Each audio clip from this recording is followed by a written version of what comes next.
Donc là, je vais vous montrer rapidos. Oh, tiens, tu vois, ça c'est le nouveau phare que j'ai. Ça c'est le truc aimanté. Comme ça, tu vois, je te montre. Tu vois, au final, c'est bien pratique. Tu vois, comme ça, c'est l'éclairage sur le site. Donc, je vais te montrer comment installer ça. Tu vois, c'est comment faire un piquage sur une colonne. Je suis pas fan de ça, mais des fois, tu es obligé. Tu vois, là, il y a eu des modifications et j'ai pas eu le choix. Donc là, tu verras, il y a des colsons. Je t'expliquerai un peu à quoi ça sert. Donc, le premier truc, tu mets ça. Hop. Et il faut que tu alignes. Moi, je te conseille toujours de mettre un tube dedans. Tu vois, il n'est pas collé. Tu mets un tube déjà. Pour que ta sortie, tu vois, elle soit bien par rapport au mur. Donc, tu vois là, je suis à peu près à 6. Donc là, il faut que tu sois à peu près à 6. Le mur, il n'est pas droit, hein, mais bon. Tu vois, déjà, ça va te permettre de régler, tu vois, là, comme ça. Donc là, je suis bon. Nickel. Après, deuxièmement, tu prends un crayon, un marqueur, ce que tu veux. Moi, je travaille avec ça. Donc, regarde, hop, tu fais tout de suite le tour. Comme ça, tu sais où c'est. Hop, t'as repéré ton machin.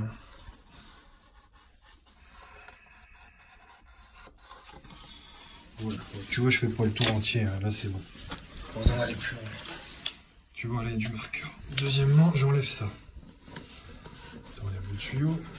Et là, c'est pour le plus important, c'est ça. Donc, tu vois, là, je l'ai bien remis. Je suis bon. Et c'est là que tu vois le marqueur fin. Ça sert beaucoup. Je sais pas si tu vois là dans le fond.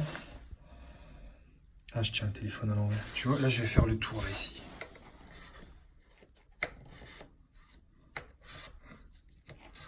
Voilà. En fait, ça va être pour le trou, là. Regarde. Hop, tu vois, comme ça, je sais que je dois faire mon trou, là. Tu vois, j'ai à peu près l'empreinte. Donc, très important, tu prends une scie cloche qui soit un petit peu plus grand que les ergots, là. Tu vois, il y a des ergots, là. Qui soit un petit peu plus grand. Donc, tu vois, regarde, là, mon tube de 40, il rentre dedans pile poil.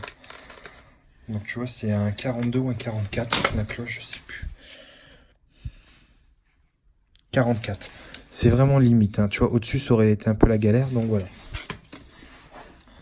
Après, avec ça, tu fais ton trou, là. Tu le centres bien, tu fais bien ton trou. Crayon et bavure, tu bavures bien.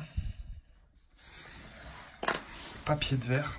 Et tu frottes partout, là, tu vois, là. Tu frottes là, là. Là, derrière, tu peux pas bien frotter, tu vois. Moi, par exemple, je peux pas bien frotter. Je frotte toute la surface, tu vois. Là, j'ai pas besoin de frotter, ça colle pas.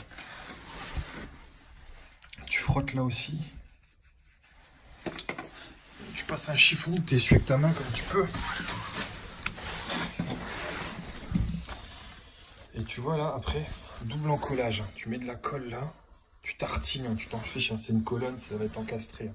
Souvent, quand c'est encastré, tu tartines, hein, tu mets plein de colle, tu t'en fiches, ça déborde, c'est pas la fin du monde. Faut que ça colle. Hein. Donc tu tartines là, bien. Et ça, la pièce là, regarde. Pareil, tu tartines, t'en mets là. Hein. T'en fous pas là, hein, tu fais pas le bébête. Et tu tartines. Après, tu vois, hop. Et voilà, après tu le mets bien comme ça. Lui, il va rentrer dans les trous. Là, il rentre pas parce que j'ai pas fait le trou. Et après, moi, ce que je fais tout le temps, tu prends deux colsons et tu vois, le temps que ça sèche, tu serres à mort.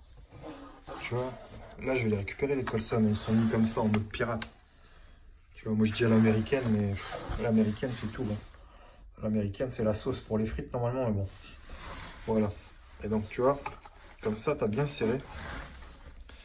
Et au moins, comme ça, tu vois, les pattes, tout est bien collé. Normalement, tu vois, ça, regarde, ça déborde un petit peu même ici, c'est pas grave. Au moins, là, je sais que mon piquage, il va être très bien collé, j'aurai pas de fuite. Et après, tu vois, j'ai vérifié. Là, c'est pas encore collé, hein, je vais le coller après. Et comme ça, tu vois, là, j'ai pu sauter les gaines électriques de l'électricien. Là-bas, ça va être mon repiquage de machine à laver. Et là, ici, je vais avoir un repiquage pour un petit lavabo. Mais tu vois, on n'est pas encore sûr de mettre le repiquage avec la cliente. Donc pour le moment, ce que j'ai fait, j'ai juste tracé avec toi. Tu vois. Et comme ça, je sais que si je veux, je peux faire le trou là et je pourrais placer la pièce.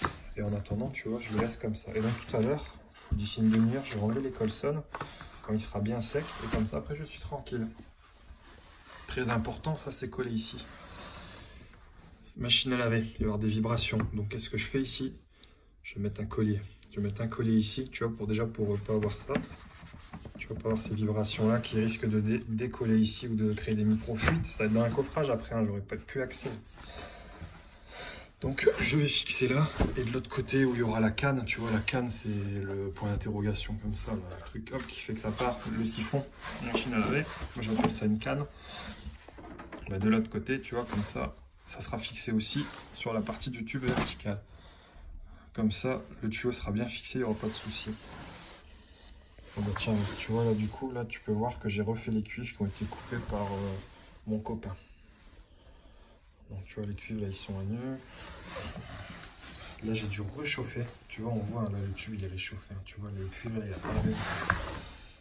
Tu vois là j'ai réchauffé jusque là, j'ai pas réchauffé trop par là. Et là c'est pareil, tu vois, là tu vois même un trait de marqueur là sur l'ombre là, tu vois là. C'est pour dire que je pouvais pas réchauffer après par là parce que je devais sertir. Donc là-bas, je suis sur de la bardure, j'ai réchauffé, là j'ai fait une espèce de, pas de chapeau de gendarme, mais je suis passé derrière le tube parce que c'était beaucoup plus simple que de faire un machin dégueulasse. Déjà le coffrage il est dégueulasse, ça va être une merde pas possible. Au moins comme ça, en plus là, je me suis rendu compte les gaines de l'électricien, le maçon il a coulé, il a laissé les gaines dépasser, tu vois ça va être magnifique ça. Enfin bref, quelle galère. Et donc tu vois, vu que derrière je frotte un peu le mur, d'ailleurs là tu vois il y a même un raccord, je sais pas si tu vois, parce que j'avais plus assez de cuivre dans le camion, quand je suis venu j'ai dû faire ça en dépannage, hein. Je t'ai déjà dit, moi j'ai pas 50 mètres de cuivre dans mon camion, hein. Je dois avoir 2 mètres de chaque longueur, donc j'ai pu faire le boulot. Là-bas j'ai fait les trous, et tu vois là aussi il y a de la gaine, ça va derrière. Allez, je vais être gentil, je vais te montrer comment ça va être derrière. Donc tu vois le phare, moi je suis assez content du phare. Après il est un peu long, je trouve l'autonomie est pas terrible, mais bon, c'est comme ça. Et c'est pour ça que je voulais un deuxième phare, comme ça, regarde ici je peux laisser ma festoule. Et tu vois c'est ça une canne, c'est ça que j'appelle une canne. Tu vois, hop, là ça va être raccourci, il va venir ici à ras du mur vraiment. Et là, ça va partir là. Par contre je sais pas là si les clients font quelque chose pour le mur, tu vois. Ça m'embête parce que tu vois, il y a plein de salpêtres là. Tu vois, ça va être du salpêtre, je sais pas ce que c'est. Il y a plein de cochonneries et je pense que je vais pas coller mon tube tout de suite. Je vais juste faire les fixations, tout mettre à blanc et mettre de côté. Et donc tu vois, là le cuivre aussi a été recuit jusque là. Tu vois, je me suis bien arrêté là. Je suis pas allé plus loin pour dire de bien sertir. Là et là, pareil en dessous. Ça fait la vague, mais tu vois en bas, ça passe dans des gaines. Donc tu vois, je devrais reboucher ça à la fin. Faut savoir que moi, quand je fais des chantiers comme ça, je rebouche qu'au dernier moment, tu vois, parce qu'on sait jamais. Là, je vais devoir encore passer des PER. Je vais peut-être devoir les mettre là, ou je sais pas trop. Et quand c'est ça, je fais tous mes rebouchages à la fin. Je rebouche pas petit à petit parce que si je rebouche et je mets du plâtre ou autre chose, ça va peut-être être encore plus dur et peut-être encore plus galérer. Donc voilà, c'était pour te dire ça. Donc voilà, allez, salut à tous, c'était Tony. Ciao.